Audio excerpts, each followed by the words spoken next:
दोस्तों नमस्कार। Colonel Ajay CO Ajay astro money group first global astro finance digital channel से आपसे मुखातिब होता हूं। आज है 17 अक्टूबर सन 2024 गुरुवार। दोस्तों तिलहन और ईडेबल ऑयल यानी खाद्य तेलों पर देश का पहला चैनल है जो आपको अग्रिम विश्लेषण देने का साहस करता है।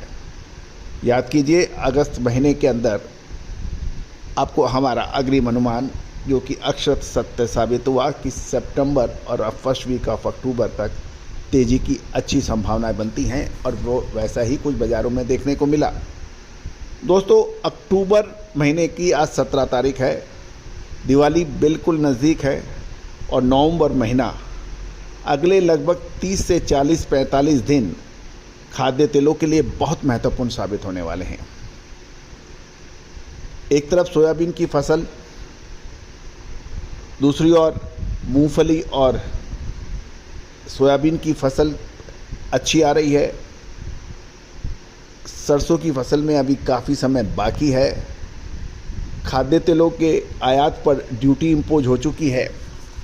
खाद्य तेलों की खपत, शादियों का सीज़न, त्योहारी और फेस्टिवल डिमांड, ये कई कारक है जो आपको निर्णय करना है कि आगे हमें स्टॉक के लिए अभी माल खरीदना है या नहीं।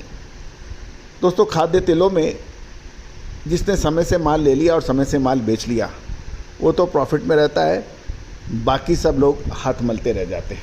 ऐसा हुआ था, वैसा हुआ था, 25 तरह की कहानियाँ चलती रहती हैं। आज के इस एपिसोड में हम आपसे चर्चा करेंगे कि सरसों तेल व सरसों में मजबूती देखी गई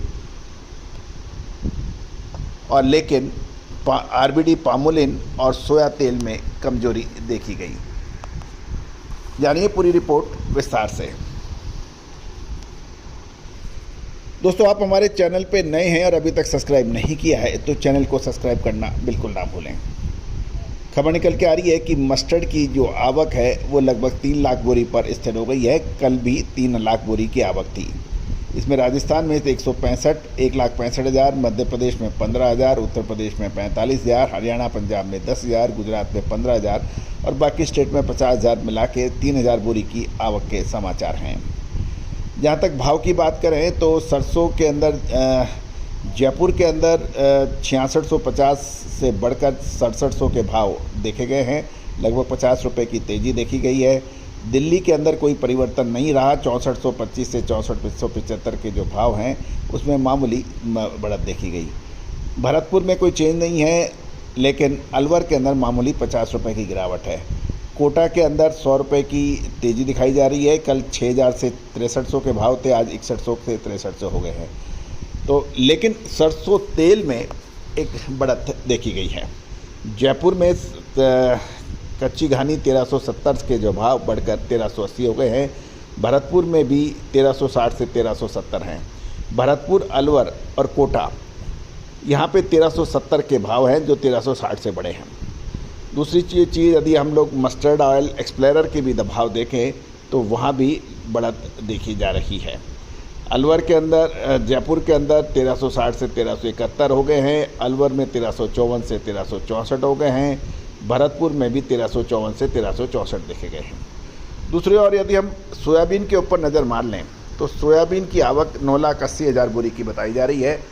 कल भी इसमें 9,80,000 की थी और सबसे ज़्यादा मध्य प्रदेश में 4 लाख, महाराष्ट्र में 3 लाख, राजस्थान में 1,40,000 और बाकी रेस्ट ऑफ इंडिया में 1,40,000, कुल मिला के 9,80,000 की आवक बताई जा रही है बोरी की। जहाँ तक सोया तेल की बात करें तो इसमें लगातार गिरावट है। 1260 से घटकर 1255 दुलिया, लातूर में 1245 से घटकर 1240, अकोला में भी 1245 रह गए, 1255 से यहाँ 10 रुपये की गिरावट है। नांदेड़, सोलापुर के अंदर 1245 से 1240 रह गए हैं। कोटा के अंदर कोई चेंज नहीं रहा। दूसरी ओर आरबीडी पामोलिन की बात करें तो यहाँ पर भी 10 रुपये की गिरावट। काकीनाडा के अंदर 1260 से 1250 हो गए। हैदराबाद में 1281 से 1271 रह गए। चेन्नई में 1265 से 1260 रह गए। गांधीधाम 1245 से 1240 रह गए। साथ साथ दुलिया में 1270 से कोई परिवर्तन नहीं देखा गया। अकोला में 1270 से 1260 के भाव बताए जा रहे हैं। तो कुल मिलाकर आरबीडी पामोलिन और सोयाबीन में गिरावट की भाव रहे। सरसों के अंदर मामूली सीड में मामूली तेज़ी है और लेकिन तेल के अंदर तेज़ी देखी गई और इसका प्रमुख कारण एमएसपी के अंदर 300 रुपये की बढ़त की वजह से इसका असर आज देखा गया। लेकिन महत्वपूर्ण ये बात आपको देखनी पड़ेगी कि बाकी जो है तेल, खाद्य तेलों में उसमें कोई मूवमेंट अभी नज़र नहीं आई है। दूसरी ओर सूरजमुखी तेल के अंदर भी जो सनफ्लावर रिफाइंड ऑयल है और सनफ्लावर एक्सप्लेयर के भाव हैं वो भी स्थिर बताए जा रहे हैं। 1220 से 1230 के बीच में 10 रुपये का मूवमेंट है चेन्नई में, और बाकी जगह 1220 के आसपास के भाव चल रहे हैं। सनफ्लावर रिफाइंड के भावों में भी कोई बड़ा चेंजेस नहीं है, वो 1270 से 1260 रुपये के बीच में मूवमेंट हो रहा है, उसमें कोई बड़ा चेंज नहीं है। सबकी नज़र अब सोयाबीन और सरसों पे है, साथ साथ पामोलिन और सोया पे है। ये 4 तेल जो हैं वो खाद्य तेलों को प्रतिनिधित्व करते हैं और हल्की क्वालिटी के जो भाव हैं वो वॉश के और राइस ब्रान वो ज़रूर हैं, लेकिन आगामी 40 दिन बहुत महत्वपूर्ण रहने वाले हैं खाद्य तेलों में।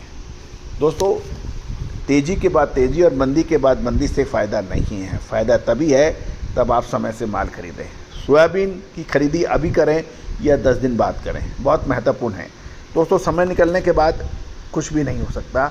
समय से चेतिए, आज ही विशेष सर्विस के लिए संपर्क करें। नंबर स्क्रीन पे दिए हुए हैं। All the very best, good luck, happy trading.